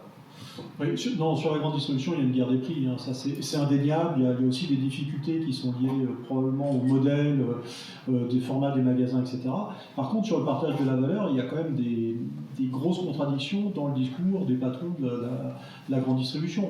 Alors, pas simplement d'ailleurs sur Carrefour. Alors, si on parle de Carrefour, on peut éviter de parler du salaire d'Alexandre Bompard, sinon il va nous en voir après, mais on peut parler par exemple du rachat d'actions. C'est quand même une entreprise qui dit qu'il y a une guerre des prix, c'est extrêmement tendu, et en 3 ans, ils ont réussi à investir 3 milliards d'euros pour racheter leurs actions pour soutenir le cours de bourse. Dernièrement, on a parlé de la famille Mullier chez Auchan. Bon, on voit bien que c'est pas aussi clair que ça en termes de comment. Bon, certainement que les entreprises ont des difficultés sur leur tableau de bord. Ceci dit, on a quand même des familles qui sont très riches, fortunées, reconnues comme telles, etc. Bon, on a des modèles aussi d'entreprises. On parlait de Lidl, où il y a un conflit très important sur les salaires en intersyndical, où pour le coup c'est pareil, c'est une entreprise qui se porte peut-être un peu mieux que les autres en termes de prix, et là c'est arrêts, on n'arrive pas à obtenir des salaires décents. Donc, bon, il y a quand même une contradiction vraiment dans le discours. Hein. Tout le monde voit que c'est difficile effectivement de sortir des prix pour satisfaire des clients qui demandent en fait un pouvoir d'achat toujours plus important. Par contre, il y a quand même des comportements dans la grande distribution qui sont très contradictoires. Alors, en tout cas, voilà, donc, on peut le démontrer par les chiffres, hein, en réalité. Donc, voilà, c'est pas très compliqué. Après, dans les axes de progrès aussi, il y a, sur l'égalité pro, il y a énormément de choses à faire, notamment dans la restauration collective. On avait entendu beaucoup de femmes qui nous disaient qu'elles avaient des difficultés par rapport au fait de partir faire des formations au bout de la France. Bon, ça ne nous semble pas constituer des investissements colossaux. Hein. Enfin, alors, pour reparler chiffre d'affaires, admettons, tout n'a pas été si mauvais aussi, notamment pour la restauration collective. Malgré la fermeture des restaurants, malgré les baisses d'activité, malgré la mise en place du télétravail, je veux dire, entre 2022 et 2023, il y a eu quand même 12% d'évolution du chiffre d'affaires. Donc ils ne sont pas à plaindre. Et nous, au niveau salaire, ça a été en moyenne 2%.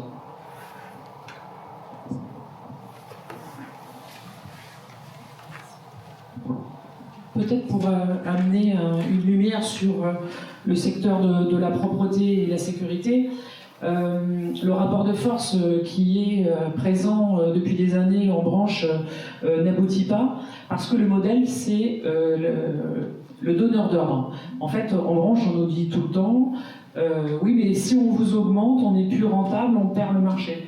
Donc la question qu'il faut se poser, c'est peut-être à l'inverse, encadrer les appels d'offres pour qu'ils deviennent responsables et que les salariés ne soient plus la variable d'ajustement. On ne peut plus continuer à entendre la CFDT, on entend ce que vous nous dites, mais nous on ne peut pas, puisque c'est le concurrent qui va prendre le marché. Donc la difficulté, elle est là, et c'est quelque chose qu'on a porté déjà, et qu'on porte d'ailleurs en propreté avec la FEP, qui est l'organisation majoritaire, où on se dit, là on a obtenu un accord à 2%, donc ça paraît pas énorme, mais en tous les cas, dans ces secteurs-là, on l'a vu, hein, quand on négocie en centimes, ils sont arrivés avec 0,5 et on obtient 2% avec un engagement de pouvoir travailler ensemble, et ils ont conscience que le modèle n'est pas bon, et j'en terminerai en disant quand même que le plus mauvais donneur d'ordre, c'est l'État. Voilà. Parce qu'il y a eu un accord, pardon, je coupe, oui, parce que juste après, justement, une des grandes avancées signées avec Elisabeth Borne, il y a eu, soi-disant, un engagement, justement, dans la propreté, sur le fait, justement, d'augmenter les appels d'offres publics. Oui. Alors, comme il y a eu toute une suite de changements d'équipes gouvernementales et de dirigeants, c'est compliqué. Elisabeth Borne, elle a eu son petit parcours. Oui, elle a eu son petit parcours. Bon, ce qu'on a obtenu, c'est quand même de pouvoir travailler sur le sujet du temps partiel, par exemple, qui est un gros problème dans la propreté, où effectivement tout le monde est d'accord de dire que le temps partiel subi, c'est plus possible. Et on a eu d'ailleurs, on a été auditionné à l'Assemblée nationale pour venir discuter des contrats de travail atypiques avec des horaires tôt le matin et tard la journée. Et si mécaniquement on travaille sur les horaires en journée, déjà on travaillerait sur le temps partiel. Donc c'est tous ces petits sujets-là, mais le gros levier, c'est vraiment encadrer les appels d'offres pour qu'ils deviennent responsables et qu'on ne puisse plus faire n'importe quoi, puisqu'on a quand même des gros majors du secteur de la propreté, et j'en finis avec ça. On signe à 2%, on a quand même le major Atalian qui dit qu'il va s'opposer. Il va s'opposer à cet accord. Mais bon, il n'est pas majoritaire, heureusement, il n'est pas majoritaire. Mais on a quand même des employeurs qui maintiennent que finalement ce sont des victimes, eux, du modèle. Donc je pense qu'en changeant le modèle, peut-être que le rapport de force, il est là. Merci, vous avez une question? Oui, tout à fait. Maurice Ivano, Févrin Info, des quotidiens régionaux du Grand Est de la France. 3 questions pour les 3 grands secteurs. Tout d'abord, le secteur de la propriété, vous venez d'y répondre partiellement, madame. Mais donc, il y a un accord, je crois, effectivement, qui a été trouvé avec la FEP. Mais, et eux, la FEP, prétendent, je dis bien prétendent, que l'augmentation est de l'ordre de 15% depuis 3 ans. Ah non, absolument pas. C'est ce qu'ils m'ont dit. Hein. C'est avec le SMIC. C'est le SMIC, mais oui, c'est ce que j'allais dire, c'est avec le SMIC. Alors bon, donc il y a quand même une certaine revalorisation, peut-être. Ensuite, par rapport à la journée de travail continue, oui. Est-ce que ça continue à être l'une de vos revendications? C'est à l'agenda social 2025. Ça faisait partie en fait du compromis qu'on a fait pour être signataire à 2%. C'est qu'on avait un engagement de travailler sur le temps partiel et revenir sur le contrat 16 heures. C'est à l'agenda premier semestre. D'accord. Et ils souhaitaient en faire de cette journée continue une obligation dans la fonction publique, enfin dans les contrats publics. Oui. C'est ça? Oui. On n'a pas trop avancé là-dessus encore. Ouais. D'accord. Oui. Vous n'avez pas avancé par non. rapport à ça? Oui. Enfin, il n'y a pas eu de... Ben, en fait, c'est sur. Je pense que ce sera quelque chose qui se passera vers le mois de mai-juin. En tous les cas, c'est inscrit sur l'agenda social. On avance vraiment à petits pas avec la FEP qui a conscience, parce que ça a été dit, hein, difficulté de recrutement, mais au-delà de ça, c'est difficulté de fidélisation des salariés. Fidéliser un salarié, ça coûte cher, parce qu'il faut le former. Mais dans des secteurs où on n'est pas formé, Céline l'a dit, hein, il y a eu énormément de salariés qui se sont dit, mais moi, pourtant j'étais fier de mon travail, je me plaisais dans le secteur dans lequel j'évoluais, mais aujourd'hui je ne vais pas rester. Parce qu'ils ont tous été applaudis, hein, comme sur les balcons, personne n'a été valorisé. Et la difficulté, c'est de faire venir des gens, mais quand il n'y a pas d'attraction, c'est ce qu'on leur dit, hein, la CFDT, elle porte toujours ça, mettez du droit dans vos entreprises. Tout le monde vous a parlé de prévoyance. C'est quand même, on est en 2025, avoir des branches où la prévoyance ne prévoit pas une couverture de ses salariés, en ayant eu la période Covid, aujourd'hui en 2025, il y a toujours des employeurs qui nous disent non mais nous on ne veut pas parler de santé, en fait ça ne nous intéresse pas de couvrir nos salariés. Là l'épidémie de grippe cette année, ils étaient à court de main d'œuvre, mais si on ne parle pas de prévoyance et de protection des salariés, c'est quand même, je rejoins mon collègue Sylvain, il y a quand même des visions qui sont bien différentes et des choses qui s'opposent. On ne peut pas appeler de ses voeux que ça aille mieux et tout faire pour que ça n'avance pas. On le voit avec l'équipe de la restauration collective, c'est très compliqué. On est vraiment sur des négociations de 2% sur les 4 premiers niveaux et on a l'impression qu'ils ont donné leur chemise, quoi. Alors que finalement, l'inflation, elle a couru pour tout le monde. Et les entreprises, finalement, on l'a vu aussi dans la grande distribution, certains ont bien sorti leur tête de l'eau. Donc tout le monde n'a pas été au 36e dessous avec le Covid, c'est pas vrai. C'est pas vrai. Oui, tout à fait. Double discours. Et puis, il faut aussi qu'on se dise qu'au départ, quand on a créé le secteur de la propreté, de la prévention sécurité comme des activités indépendantes, c'était aussi pour qu'on ait des branches qui soient fortes et qui, du coup, puissent négocier des dispositifs qui soient adaptés. Donc, c'était plus des services intégrés des entreprises, mais là, en fait, l'effet, il est inverse. Et du coup, on en remet une louchette à chaque PLF ou PLFSS qui est négocié vraiment de manière très, très serrée et resserrée au maximum. Et du coup, la première conséquence sur nos champs, elle est manifeste. Déjà sur le service à la personne, sur le service à la personne, on a des patrons qui ne veulent s'engager sur rien. Ils nous disent de toute façon, on ne sait pas si fiscalement d'un coup on se met à plus défiscaliser une certaine partie, notre activité saute, donc du coup on ne s'engage pas. Si de l'autre côté on s'aperçoit que les prestations de confort elles sont vues différemment, le modèle économique ne marche plus, donc on ne s'engage pas.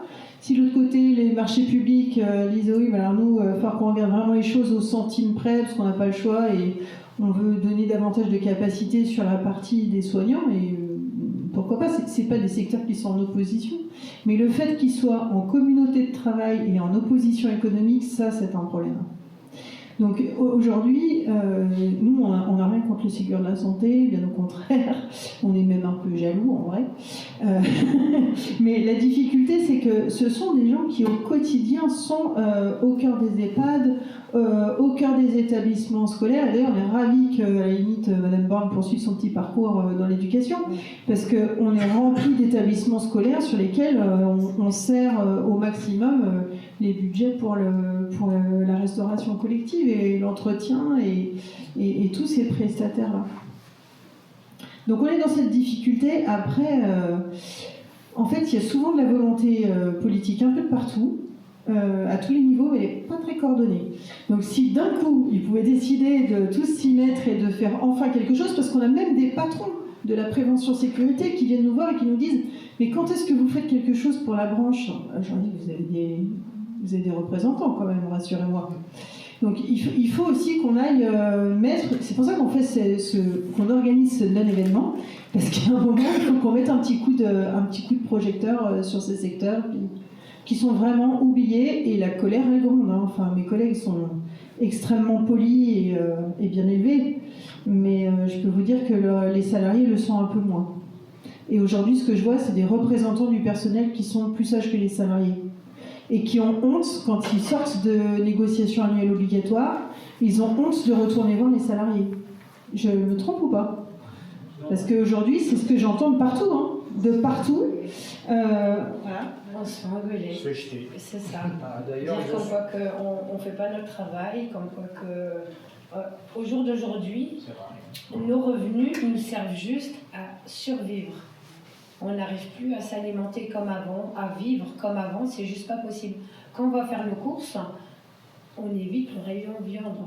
Le poisson, j'en parle même pas, quoi. Je veux dire, on regarde rayon promotion. Et ça, ils s'en rendent pas compte en fait.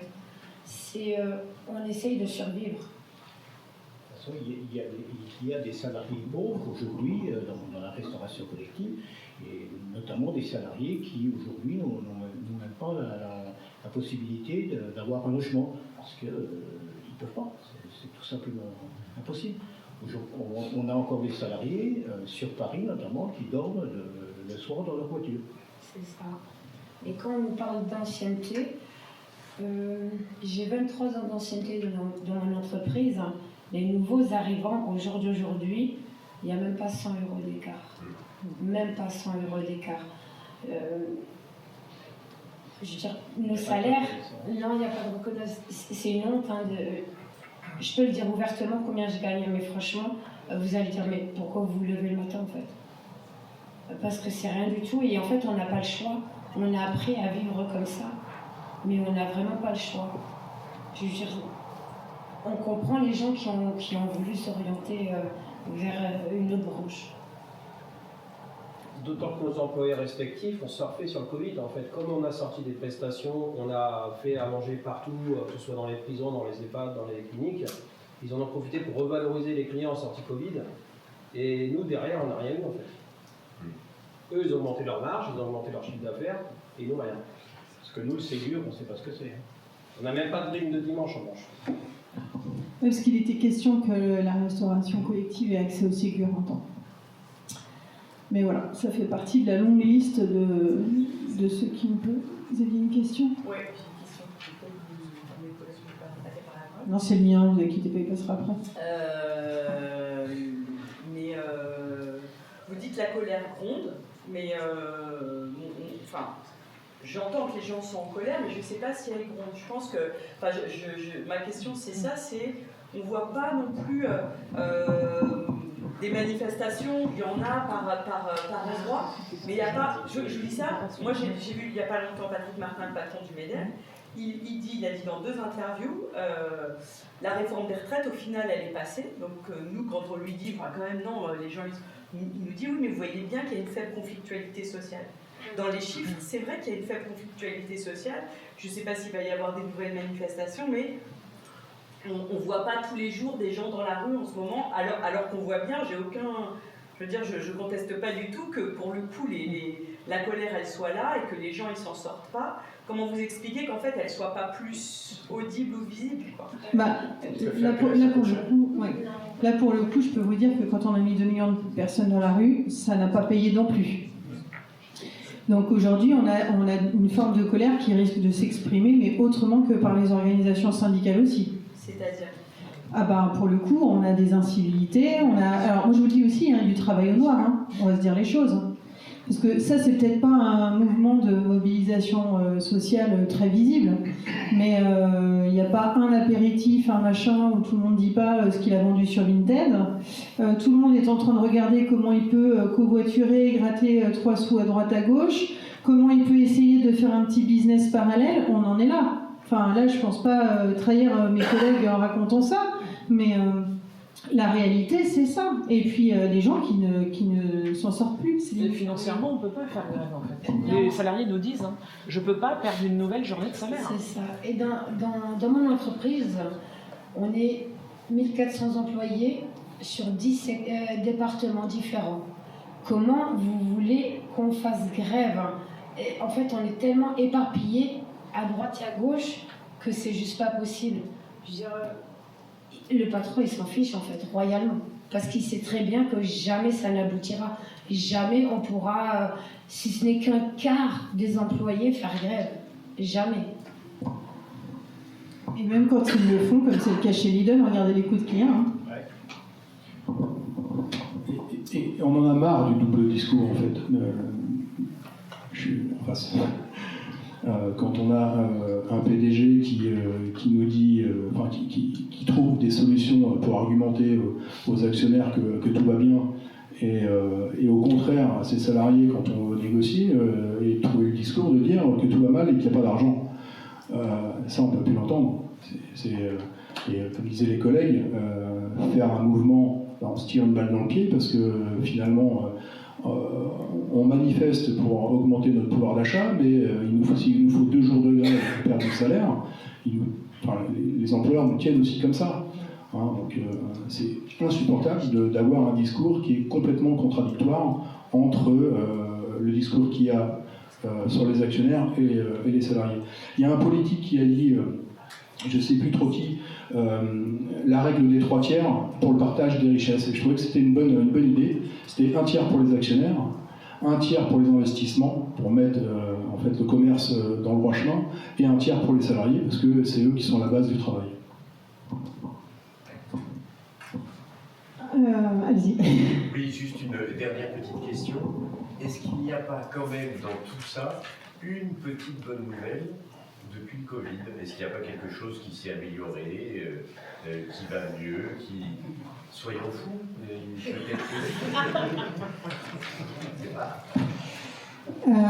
Je vais demander un instant de réflexion, parce qu'il faut que je cherche quand même. 16%. Si, on a eu 16% d'augmentation dans la restauration. D'accord. Les HTR. Mais alors, c'est pas sur notre secteur, mais pourquoi? Parce que justement, ils ont plein de gens qui sont partis et qu'ils ont compris le message. Je vous donne un autre chiffre. C'est pas que la restauration collective, c'est la restauration. C'est hôtel, café, restaurant, HCR. C'est 2 conventions collectives différentes. C'est 2 conventions collectives différentes. Donc, c'est pas sur ces secteurs-là, mais par contre, c'est aussi la preuve que c'est possible. En fait, on a plein de choses qui se dessinent malgré tout. La difficulté, c'est qu'il faut aussi qu'on prenne vraiment la réelle mesure. Je reprends l'exemple de la prévention sécurité. Il y a 350 000 cartes professionnelles, il y a 160 000 gars qui bossent. Donc en fait, c'est pas les salariés qui ont un problème, c'est les patrons. Parce qu'ils n'ont plus personne qui veut y aller. Donc, il faut comprendre que c'est des secteurs à forte valeur, enfin de main-d'œuvre qui fait la valeur ajoutée. Donc, du coup, il faut du monde au boulot pour qu'on fasse du chiffre. Après, on est aussi les premiers à subir la crise économique. Donc, là, c'est multifactoriel, je dirais. On était en 2020, on ne savait pas qu'il y aurait la guerre en Ukraine, qui ferait aussi des pénuries dans les magasins. Enfin, là, c'est un peu. Là, c'est un peu les 7 plaies d'Égypte, si je peux me permettre l'expression, parce que pour le coup, on collectionne les difficultés. Moi, je pense quand même que ça devient compliqué parce que les modes de mobilisation qui nous sont proposés sont extrêmement violents. Nous, quand on s'est mobilisé pour les retraites, et je peux vous dire qu'il y a un certain nombre de responsables politiques dans la pièce, il a quand même fallu qu'on on arrête pas mal de monde sur les aspects, parce qu'on nous disait souvent, finalement, quand on casse rien, il se passe rien. Ça, on l'a entendu de partout. Finalement, il faut qu'on mette le feu. Finalement, voilà. Donc, on joue quand même avec le feu. Et moi, je pense qu'on est pas loin que ça tourne quand même vraiment mal. Et que ça peut être... C'est pas forcément aussi contre les entreprises, parce que les gens sont malgré tout très respectueux. Mais observez comme ils retournent la violence sociétale contre eux-mêmes. On a des arrêts maladie qui sont en hausse. On a des violences qui se multiplient. Il y a ça aussi dans la colère. Elle ne s'exprime pas forcément avec des feux de palette. Et il y a la violence entre collègues aussi, avec ces espèces de compétitions. Bon, on a d'autres secteurs où il pleut des PSE. Pensez à l'habillement, à plusieurs autres secteurs. On a pas mal de PSE. Et finalement, c'est la bagarre continuelle entre les salariés. Parce qu'il y a une forme de compétition perpétuelle qui s'instaure et ça plane au-dessus. Donc c'est une autre forme de violence qui n'est pas plus souhaitable à mon sens. Juste pour répondre à monsieur, est-ce qu'il y a une lueur d'espoir de quelque chose? Bon, alors, dans le secteur de la sécurité, on nous avait dit, après le Covid, on va vraiment mettre les choses à plat, on va faire des choses. Voilà, donc on a un accord triennal sur les salaires. Puis après, on nous a dit, pour la CFDT, on assure les JO. Si on a des beaux JO, on a assuré. Les JO, tout le monde s'accorde à dire que la prévention sécurité a été exemplaire. Voilà. Et là, en branche, on nous dit, c'est encore remis au calendrier grec. Donc, est-ce qu'il y a de l'espoir? Est-ce qu'il y a quelque chose qui se passe bien? Non, parce que dans la sécurité, et comme ça m'agace fortement, je vais vous le dire, on en est sur de la violence faite aux salariés. Dans le secteur de la sécurité privée, c'est 15% de femmes. Le niveau de négociation, c'est on est en train de négocier pour avoir des toilettes pour les femmes. Donc vous voyez le niveau en fait. Là on parle même plus d'augmentation de salaire en fait, puisque de toute manière les accessoires de salaire devaient être revus. Donc le dimanche, les fériés, la nuit, la prime panier, ça devait être ça. Et en fait, non, on ne peut même pas parler de ça. Donc quand on discute avec, puisque c'était dernièrement la journée internationale des droits des femmes, quand on interviewe, alors on aurait bien voulu avoir aujourd'hui une femme du secteur de la sécurité, mais comment je fais? Je suis 12 heures en faction, les collègues l'ont dit, comment je fais? Je ne peux pas aller aux toilettes, moi je ne peux pas aller derrière le mur faire pipi en fait. On en est sur de la violence en fait, j'ai pas de vestiaire pour me changer. C'est vraiment ce niveau de négociation. Donc nous, on est très inquiets à la CFDT, notamment sur cette branche-là. Avec la propreté, on a commencé à réussir à se parler. La sécurité, c'est chacun dans son coin, on ne se parle plus en fait.